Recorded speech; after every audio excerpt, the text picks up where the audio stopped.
ദിവസങ്ങളായിട്ടേ ഉള്ളൂ നമ്മുടെ രാജീവ് ചന്ദ്രശേഖർ നമ്മുടെ BJP സംസ്ഥാന അധ്യക്ഷനായിട്ട് കേരളത്തിലേക്ക് വന്നിട്ട്. അപ്പോൾ തന്നെ വളരെയധികം കോളിളക്കം സൃഷ്ടിക്കുകയും ഒരുപാട് രാഷ്ട്രീയപരമായിട്ട് പലരും പല നിലപാടുകൾ പറയുകയും ചെയ്തൊരു സമയം കൂടെയാണ്. അപ്പോൾ ഇനി അടുത്ത നിയമസഭാ ഇലക്ഷൻ വരികയാണ്. അപ്പോൾ വട്ടിയൂർക്കാവിൽ നിന്നും BJPയെ പ്രതിനിധീകരിച്ചുകൊണ്ട് രാജീവ് ചന്ദ്രശേഖരും അതേപോലെ കോൺഗ്രസിനെ പ്രതിനിധീകരിച്ചുകൊണ്ട് V മുരളീധരനും നിലവിലെ MLA ആയിട്ടുള്ള VK പ്രശാന്തും ഇവർ 3 പേരുടെ മത്സരിക്കുകയാണ് എങ്കിൽ അപ്പൊ എന്തായിരിക്കാം അവർ വട്ടിയൂർക്കാവിൽ സംഭവിക്കാൻ പോകുന്നത്? 3 ശക്തരായ നേതാക്കന്മാർ തന്നെയാണ്. തീർച്ചയായിട്ടും. അതായത് രാജീവ് ചന്ദ്രശേഖർ BJPയുടെ സംസ്ഥാന അധ്യക്ഷനായി വന്നതിന് ശേഷം BJPയിൽ വളരെ കാര്യമായ ചില മാറ്റങ്ങളൊക്കെ വരുന്നു. ഒരു ബിസിനസ്സുകാരൻ അവിടെ എത്തിയതിൻ്റെ എല്ലാ ലക്ഷണങ്ങളും BJPയിൽ കണ്ടു തുടങ്ങിയിരിക്കുന്നു എന്നാണ് നമ്മൾ മനസ്സിലാവുന്നത്. കാരണം ഇനി നിങ്ങൾ അടി കൂടണ്ട, നേതാക്കന്മാരാകാൻ വേണ്ടി അടി കൂടണ്ട എന്നും ഓരോ ആളുകൾക്കും ഓരോ ചുമതലകളൊക്കെ കൊടുത്ത് ഏകപക്ഷീയമായി പ്രസിഡന്റിലേക്ക് മാത്രം കേന്ദ്രീകരിക്കാത്ത, വാർത്താ സമ്മേളനങ്ങൾ പ്രസിഡന്റിലേക്ക് മാത്രം ഒതുക്കാത്ത രീതിയിലേക്കുള്ള സംവിധാനങ്ങളൊക്കെയാണ് വരുന്നത്. നമ്മൾ പോലും അത്ഭുതപ്പെടുന്ന രീതിയിലുള്ള ചില സംഘടനാ സംവിധാനങ്ങൾ BJPക്ക് രാജീവ് ചന്ദ്രശേഖർ കൊണ്ടുവരുന്നു എന്നുള്ളതാണ് ഏറ്റവും പുതിയ അപ്ഡേഷൻ. തീർച്ചയായിട്ടും നിയമസഭാ ഇലക്ഷൻ തന്നെയാണ്. അടുത്ത തദ്ദേശ ഇലക്ഷനിൽ തിരുവനന്തപുരം കോർപ്പറേഷനും തൃശ്ശൂർ കോർപ്പറേഷനും പിടിക്കുക എന്നുള്ളത് തന്നെയാണ് BJPയുടെ ലക്ഷ്യം. അത് കഴിഞ്ഞിട്ട് വരുന്ന നിയമസഭാ ഇലക്ഷനിൽ ഭരണം എന്നൊക്കെ പറയുന്നുണ്ടെങ്കിലും അതല്ല എന്നുള്ളത് നമുക്കറിയാം. ഒരു 10-15 സീറ്റ് നേടുക എന്നുള്ളത് തന്നെയാണ് BJPയുടെ ലക്ഷ്യം. അങ്ങനെ ഒരു 10-15 സീറ്റ് BJP നേടിക്കഴിഞ്ഞാൽ ഒരു സംശയവുമില്ല BJPയാണ് പിന്നെ പ്രതിപക്ഷം. അല്ലാതെ ഇവിടെ വേറൊരു പാർട്ടിക്കും ഒരു സ്കോപ്പും ഉണ്ടാവില്ല എന്ന് BJPക്ക് കൃത്യമായിട്ട് അറിയാം. എങ്കിലും ഇത്തരത്തിൽ ചില നിലപാടുകളൊക്കെ എടുത്ത് മുന്നോട്ട് പോകുമ്പോഴാണ് ഇപ്പൊ ചില വാർത്തകൾ വരുന്നത്. അതായത് വട്ടിയൂർക്കാവിനെ സംബന്ധിച്ചിടത്തോളമുള്ള ചില സൂചനകൾ ഇപ്പൊ പുറത്തു വരുന്നുണ്ട്. വട്ടിയൂർക്കാവിനെ സംബന്ധിച്ച് കോൺഗ്രസിന് ഏത് കാലത്തും അങ്ങേയറ്റം അടിത്തറയുണ്ടായിരുന്ന ഒരു മണ്ഡലമാണ് വട്ടിയൂർക്കാവ്. ആ വട്ടിയൂർക്കാവിലാണ് പെട്ടെന്ന് ഒരു സുപ്രഭാതത്തിൽ VK പ്രശാന്ത് എന്ന് പറയുന്ന തിരുവനന്തപുരത്തിന്റെ മേയറെ CPM പിടിച്ച് സ്ഥാനാർത്ഥിയാക്കുന്നത്. മേയർ എന്നുള്ള നിലയ്ക്ക് VK പ്രശാന്ത് വളരെയധികം സ്വീകാര്യനായ ഒരു വ്യക്തിയായിരുന്നു. വളരെ നല്ല വ്യക്തിത്വമുള്ള, വളരെ ഒരു പാവം മൈലേജ് ഉള്ള, അല്ലെങ്കിൽ പാവം എന്നുള്ള ഒരു നമുക്ക് തോന്നിപ്പിക്കുന്ന വിധത്തിലുള്ള ഒരു നേതാവായിരുന്നു VK പ്രശാന്ത്. അത്തരത്തിൽ പാവം എന്ന് മാത്രമല്ല, അതായത് ഒരു മനുഷ്യനെ കാണുമ്പോൾ നമുക്കറിയാലോ അയാൾ എങ്ങനെയായിരിക്കും എന്നുള്ളത്. അപ്പൊ ആ ഒരു ഇമേജിൽ വളരെയധികം കാത്തു സൂക്ഷിക്കുന്ന ഒരാൾ. അതിനപ്പുറത്തേക്ക് വികസനത്തിന്റെ കാര്യത്തിൽ വളരെ കൃത്യമായി തിരുവനന്തപുരം കോർപ്പറേഷനിലെ വികസന പ്രവർത്തനങ്ങൾ വളരെ നന്നായി നടത്തിയ ഒരാൾ എന്നുള്ള നിലയ്ക്ക് VK പ്രശാന്തിന് ജനങ്ങൾക്കിടയിൽ നല്ല സ്വീകാര്യത ഉണ്ടായിരുന്നു. അയാളെയാണ് പെട്ടെന്ന് CPM ഈ വട്ടിയൂർക്കാവിലെ സ്ഥാനാർത്ഥിയാക്കുന്നത്.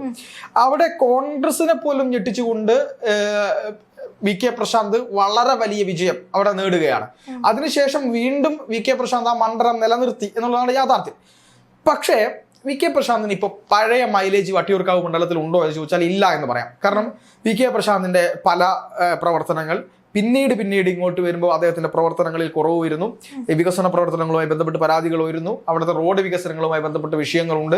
അദ്ദേഹത്തിന്റെ ചില പ്രവർത്തനങ്ങളുമായി ബന്ധപ്പെട്ട് തന്നെ അണികൾക്കിടയിൽ, CPMന്റെ അണികൾക്കിടയിൽ തന്നെ ചില പരാമർശങ്ങളും പ്രശ്നങ്ങളും ഒക്കെ ഉണ്ട് എന്ന തരത്തിലുള്ള പ്രശ്നങ്ങളുണ്ടായിരുന്നു. അപ്പോഴാണ് വട്ടിയൂർക്കാവിലെ ഒരു വലിയ കോൺഗ്രസ് അനുകൂല മണ്ഡലം, പിന്നീട് കുമ്മനം രാജശേഖരനെ ഒക്കെ ഇറക്കി BJP പിടിക്കാൻ ശ്രമിച്ച മണ്ഡലം, ആ മണ്ഡലത്തിനകത്ത് ഒരു രാജീവ് ചന്ദ്രശേഖരനെ പോലെ ഒരാൾ തിരുവനന്തപുരത്ത് വന്ന് ഇറങ്ങിയതിന് തൊട്ടു പിന്നാലെ രാജീവ് ചന്ദ്രശേഖരന് അനുകൂലമായിട്ടുള്ള ഒരു വികാരം തിരുവനന്തപുരത്ത് ഉണ്ടാവുന്നുണ്ട് എന്ന ഒരു കാര്യം മനസ്സിലാവുന്നത്. അതായത് തിരുവനന്തപുരം സെൻട്രലിലും തിരുവനന്തപുരം നേമം അതുപോലെ തന്നെ വട്ടിയൂർക്കാവ് തുടങ്ങിയ മണ്ഡലങ്ങളിൽ BJPക്ക് അനുകൂലമായി വലിയൊരു ഷിഫ്റ്റ് ഉണ്ടായിരിക്കുന്നു എന്നാണ് BJP മനസ്സിലാക്കുന്നത്.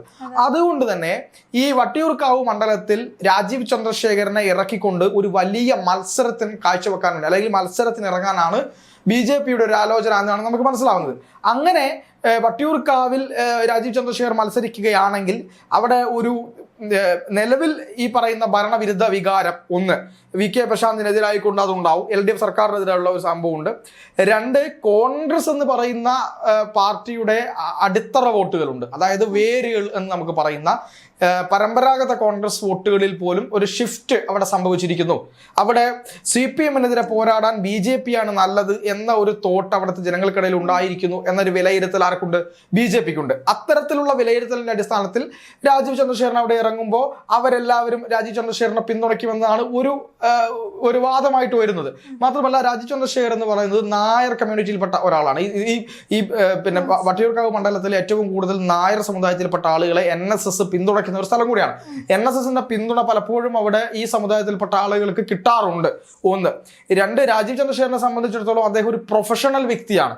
അതായത് കേവലം ഒരു രാഷ്ട്രീയ നേതാവ് എന്നതിലപ്പുറത്തേക്ക് ബിസിനസ് നടത്തുകയും ആ ബിസിനസ് വിജയിക്കുകയും ഒരു ബിസിനസ്സിൽ ബാംഗ്ലൂർ പോലത്തെ ഒരു സ്ഥലത്ത് IT വിപ്ലവം, ബാംഗ്ലൂരിലെ IT വിപ്ലവത്തിന് ചുക്കാൻ പിടിച്ചവരിൽ പ്രധാനപ്പെട്ട ആളാരായിരുന്നു എന്ന് ചോദിച്ചാൽ അതിലൊന്ന് ഈ രാജീവ് ചന്ദ്രശേഖരനാണ്. ഇന്ന് ഇന്ത്യയുടെ IT തലസ്ഥാനം ഏതാണ് എന്ന് ചോദിച്ചാൽ ബാംഗ്ലൂരാണ്. ബാംഗ്ലൂരിൽ ഉള്ളതിനേക്കാൾ വലിയ IT സംവിധാനങ്ങളൊന്നും എവിടെയും ഇല്ല. അതിന് ഒരു മുഖ്യ കാരണം അവിടുത്തെ BJPയും അവിടുത്തെ രാജീവ് ചന്ദ്രശേഖരന്റെയും അതുപോലെ തന്നെ അവിടെയുള്ള പല IT വിദഗ്ധരുടെയും നേതൃത്വത്തിൽ നടപ്പിലാക്കിയ കർമ്മ പദ്ധതിയുണ്ട്. ആ കർമ്മ പദ്ധതിയാണ്.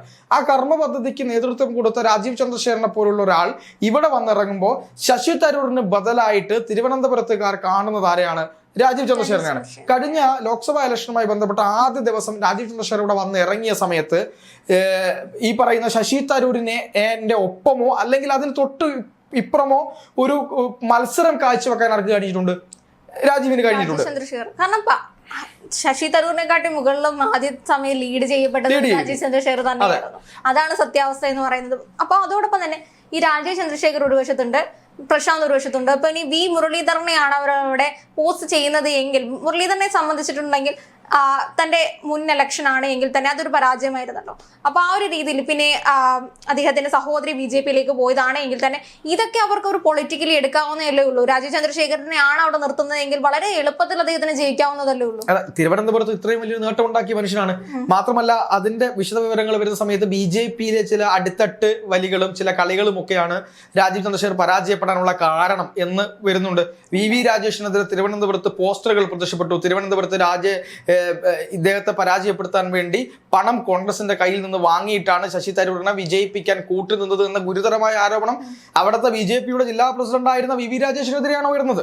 അതിപ്പോ രാജീവ് ചന്ദ്രശേഖർ BJPയുടെ സംസ്ഥാന അധ്യക്ഷനായി ചുമതല ഏറ്റെടുത്തതിനു ശേഷമാണ് ഇത്തരത്തിലുള്ള ഒരു വിമർശനം, ഗുരുതരമായ വിമർശനം അവിടെ ഉയർന്നു വരുന്നത് എന്നാണ് നമ്മൾ കാണേണ്ടത്.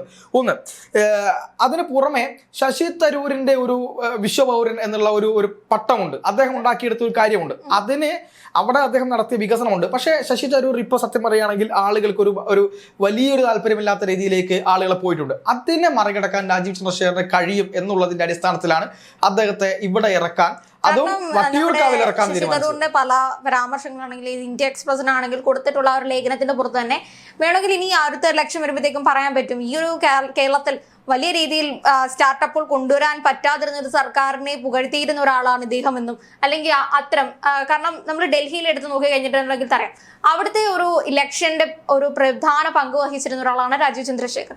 ഇത്രയും കാലങ്ങളായിട്ടും BJP കാത്തിരുന്ന തലസ്ഥാനത്തെ പിടിച്ചെടുക്കാൻ സഹായിച്ച ഒരു മനുഷ്യനാണ് അദ്ദേഹം.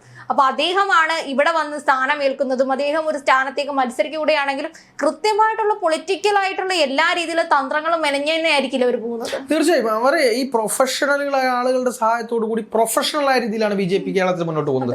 ഇതുവരെ പോയതുപോലെ ആയിരിക്കില്ല BJPയുടെ കേരളത്തിലെ പോക്ക് എന്നാണ് ഞാൻ വിശ്വസിക്കുന്നത്. കാരണം പക്ഷേ ബാക്കി രണ്ടുപേർക്കും നേരത്തെ പറഞ്ഞ പോലെ രാജീവ് ചന്ദ്രശേഖർ എന്ന് പറയുന്നത് ഒരു അടിസ്ഥാനപരമായിട്ട് വർക്ക് ചെയ്ത് വന്നിട്ടുള്ള ഒരാളല്ല എന്നുള്ള ഒരു അടിസ്ഥാനപരമായ ഒരു കാര്യമുണ്ട്. പക്ഷെ ബാക്കി രണ്ടുപേരും അങ്ങനെയല്ല. അവർക്ക് രണ്ടുപേർക്കും ഈ കേരളത്തിലാണെങ്കിലും അവരോട് പ്രത്യേക ഒരു അറ്റാച്ച്മെന്റ് ഉള്ള ആൾക്കാർ തന്നെയല്ലേ. VK പ്രശാന്തും K മുരളീധരനെ സംബന്ധിച്ചാണെങ്കിൽ അവർ അടുത്തട്ട് വർക്ക് ചെയ്ത് വന്ന ആളുകളാണ് എന്നുള്ള കാര്യത്തിൽ യാതൊരു സംശയവുമില്ല. ഇപ്പോൾ രാജീവ് ചന്ദ്രശേഖർ ഇവിടെ ഇറങ്ങുകയാണെങ്കിൽ അതിനെ വെട്ടാൻ വേണ്ടി കോൺഗ്രസ് എടുത്തിരിക്കുന്ന നിലപാട് K മുരളീധരനെ വീണ്ടും ഇവിടെ ഇറക്കുക എന്നുള്ളതാണ്. K മുരളീധരനെ വട്ടിയൂർക്കാവിൽ നിന്നും എടുത്തു കൊണ്ടുപോയിട്ട് വടകരയിൽ മത്സരിപ്പിക്കുന്നു. വടകരയിൽ മത്സരിപ്പിച്ച് അദ്ദേഹം വിജയിക്കുന്നു. വിജയിച്ചതിനു ശേഷം വീണ്ടും അദ്ദേഹത്തെ അവിടെ നിന്ന് എടുത്ത് തൃശ്ശൂരിൽ കൊണ്ടുപോയി മത്സരിപ്പിക്കുന്നു. അദ്ദേഹത്തിന് വലിയ പരാതികൾ ഉണ്ടാവുന്നു. ഇനി താൻ മത്സരിക്കുകയാണെങ്കിൽ എവിടേക്കുമില്ല, വട്ടിയൂർക്കാവിൽ മാത്രമേ മത്സരിക്കുന്ന ഉറച്ച ലക്ഷ്യത്തോടു കൂടിയാണ് K മുരളീധരൻ മുന്നോട്ട് പോകുന്നത്. അങ്ങനെ പറയണമെന്നുണ്ടെങ്കിൽ ഉറപ്പായിട്ടും അദ്ദേഹത്തിന് വട്ടിയൂർക്കാവ് കൈവിടില്ല എന്നുള്ള വിശ്വാസം. തീർച്ചയായിട്ടും. അതായത് K മുരളീധരൻ ഇപ്പോഴും വിശ്വാസം വട്ടിയൂർക്കാവുകാർ തന്നെ കൈവിടില്ല എന്നുള്ളതാണ്. കോൺഗ്രസിന്റെ ഒരു കണക്ക് കൂട്ടലും VK പ്രശാന്തിനെ പോലുള്ള ഒരാളെ തളയ്ക്കണമെങ്കിൽ രാജീവ് ചന്ദ്രശേഖരനെ പോലെ ഒരാൾ അവിടെ ഇറങ്ങുകയാണെങ്കിൽ അവിടുത്തെ BJP വോട്ട് ഈ ലീഡർ K കരുണാകരൻ എന്ന് പറയുന്ന ഒരു വികാരമുണ്ട് ഈ പറയുന്ന ഈ വട്ടിയൂർക്കാവിലൊക്കെ. അവിടെ ലീഡറുടെ വികാരത്തിന്റെ ആ ഒരു സ്വാധീനം പൂർണ്ണമായി കോൺഗ്രസിന് കിട്ടണമെങ്കിൽ അത് ഈ പറയുന്ന ആരായിരിക്കണം? K മുരളീധരൻ ആയിരിക്കണം എന്നുള്ള ഒരു ധാരണ കോൺഗ്രസിനകത്ത് വന്നിട്ടുണ്ട്. അതുകൊണ്ട് തന്നെ K മുരളീധരൻ അടിത്തട്ട് പ്രവർത്തനങ്ങളും ഒക്കെയായി ബന്ധപ്പെട്ട് ഇപ്പോഴേ മണ്ഡലത്തിൽ സജീവമായിരിക്കുന്നു എന്നാണ് നമുക്ക് മനസ്സിലാക്കാൻ കഴിയുന്നത്.